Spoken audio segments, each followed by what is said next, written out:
So I'm back. I'm Lisa Thorne. I'm just a patient advocate talking about my experience with what I believe is IBS or has been IBS for over 20 years of my life, and what I have found now that works for me. I'm not a doctor. I'm not a medical professional. So if you have any concerns about any of the information you run into on my channel, make sure you trust your gut. Trust your gut. And that's really a big part of my message. Listen to your body. But really, if you have any concerns, run it by a medical professional or somebody that you feel could offer up some information to you to help you feel better about it, whatever you are choosing. Mostly what I'm offering is information so that you can choose what works for you. So today I wanted to talk about the FODMAP diet. You have probably heard of it by now. It's an acronym. The FODMAP diet is a way to categorize foods based on the elements that they contain. It's not their vitamins and nutrients so much as their chemical composition. It's an acronym that stands for FODMAP, stands for the different kinds of foods and their fermentability. My experience with the FODMAP diet was that I was some years ago diagnosed. The doctor said, "Oh, you have IBS, try the FODMAP diet." And the only thing he told me about it was that I could eat anything on the FODMAP diet that was in the low FODMAP category. So I went from eating, at the time I had been eating basically rice and kale and a protein like chicken, or usually it was ground turkey. And that was really the extent of my meals. I would have rice and turkey for breakfast. Sometimes I could tolerate different things for lunch, and then dinner was usually something very safe like the rice, kale, and the protein. So when he said you can eat anything on the low FODMAP diet,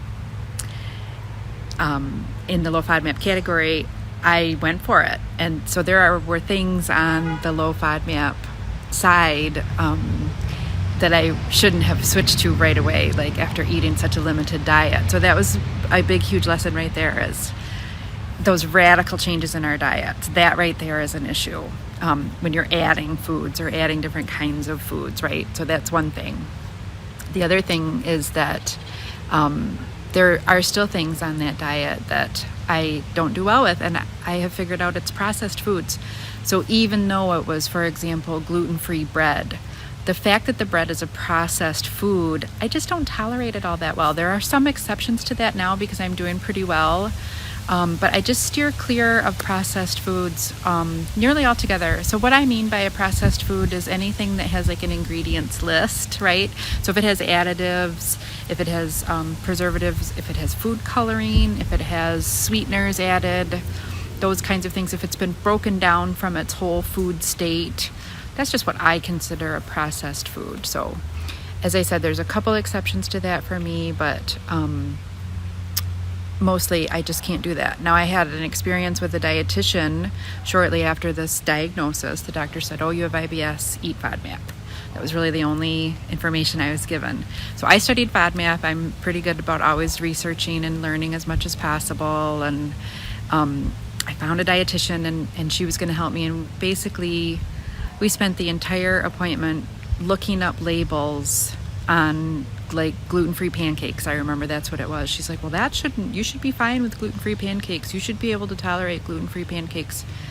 And I think she just didn't understand IBS, and she didn't understand really the FODMAP diet, honestly, because what I have learned is that the FODMAP diet isn't really a lifelong diet for you to follow. It's for you to figure out what foods you don't tolerate well.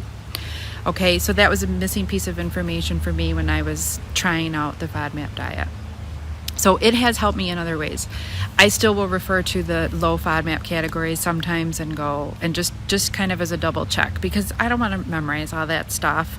I don't want to be, a gastro expert. So I still will refer to it. It still is a helpful tool for me sometimes. But as following like a FODMAP diet religiously and all the time, no, it's intended to help you identify the foods that you don't do well with, because everybody's just a little bit different. And now I can eat most of the foods in the high FODMAP category with some notable exceptions, like I really don't ever eat corn syrup.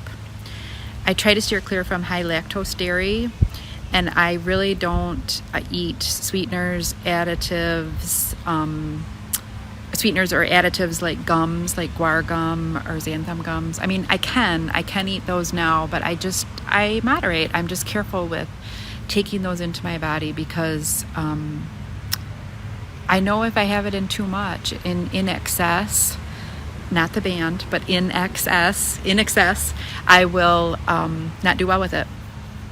Or I might not do well with it. I don't really know because I'm not overdoing it, so I'm not positive. But, I kind of give myself like a once a week rule if I'm going to do what people would maybe call a cheat, like a cheat food, like a high lactose dairy.